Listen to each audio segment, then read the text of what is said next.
Perkenalkan, nama saya Safa Rahmatullah dari jurusan Matematika Prodi Matematika NK 2019, Fakultas Matematika dan Ilmu Pengetahuan Alam Universitas Negeri Padang. Baiklah, pada kesempatan kali ini saya akan mencoba menjelaskan tentang materi kewirausahaan. Seperti yang kita ketahui, kewirausahaan merupakan suatu proses menghasilkan sesuatu yang baru dengan penuh kreatif dan juga inovatif agar bermanfaat bagi orang lain dan juga memiliki nilai lebih. Adapun peran wirausaha bagi perkembangan bangsa diantaranya menambah lapangan kerja, juga bisa menambah pendapatan nasional, mengurangi kesenjangan sosial antara masyarakat, dan juga bisa menambah pendapatan sektor pajak. Dan kemudian saya juga akan mencoba menjelaskan tentang faktor-faktor keberhasilan seorang wirausaha.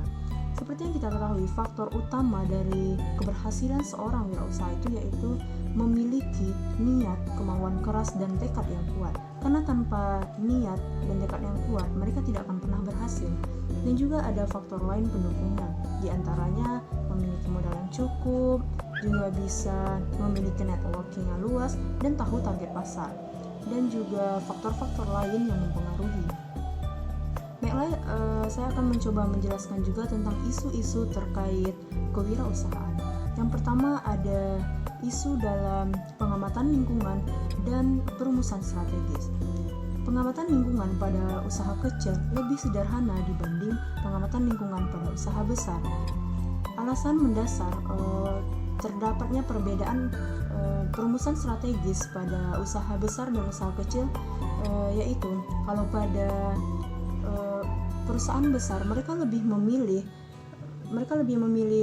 strategis pertumbuhan untuk kepentingan manajer dan juga kepentingan pemilik saham.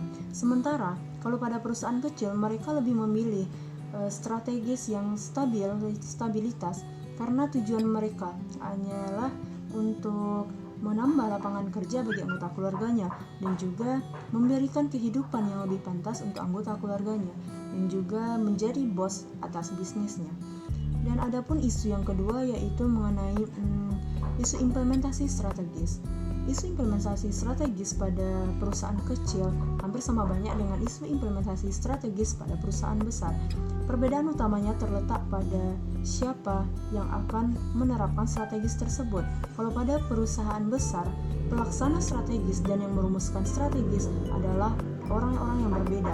Sementara pada perusahaan kecil, pelaksana dari strategis tersebut dan yang menerapkan strategis tersebut dan yang merumuskannya adalah orang yang sama. Baiklah, untuk isu yang ketiga yaitu evaluasi dan pengendalian. Mengevaluasi implementasi strategis dan juga sistem pengendalian pada perusahaan besar telah berkembang cukup luas karena mereka menerima respon terhadap tekanan-tekanan yang ada pada lingkungan, khususnya pemerintahan.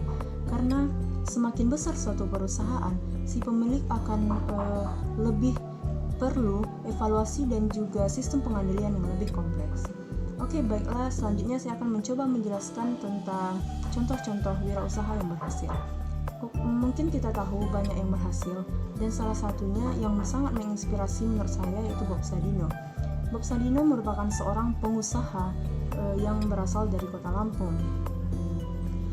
Dan kata-katanya yang paling saya ingat yaitu jika kamu menjadi karyawan di perusahaan besar, kamu tetaplah karyawan. Namun jika kamu menjadi pemilik suatu bisnis kecil sekalipun, namun kamu adalah bosnya.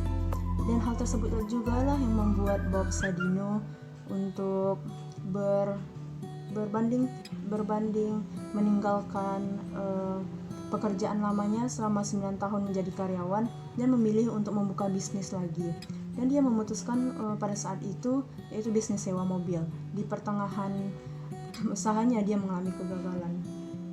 Namun akhirnya dia berpikir ulang lagi apa yang harus dia lakukan dan kemudian dia memilih pada saat itu usaha ternak ayam negeri dan telur. Awalnya dia cuma berjualan dari rumah ke rumah. Kemudian akhirnya lama-kelamaan usahanya itu pun semakin berkembang dan sampai sekarang. Dan selanjutnya saya akan mencoba menjelaskan materi terakhir yaitu motivasi kewirausahaan. Seperti yang kita ketahui, motivasi merupakan suatu pembuka jalan bagi potensi seorang manusia. Sebesar apapun potensi manusia tanpa motivasi, dia tidak akan pernah berhasil. Karena motivasi adalah inti dari semuanya. Motivasi kewirausahaan sangat kita butuhkan, apalagi bagi seorang wirausaha. Dengan motivasi, dia akan lebih tahu apa yang harus dia lakukan dan dia tahu apa yang akan dia lalui untuk kedepannya. Terakhir yang ingin saya sampaikan, usaha tidak akan pernah mengkhianati hasil. Percaya bahwa apapun yang kita lakukan itu pasti ada hasilnya. Tetap semangat dan jangan pernah putus asa. Semoga materi yang saya sampaikan pada kesempatan kali ini sangat bermanfaat bagi kalian semua. Salah jangkaunya saya mohon maaf. Wabillahi taufiq wal hidayah. Assalamualaikum warahmatullahi wabarakatuh.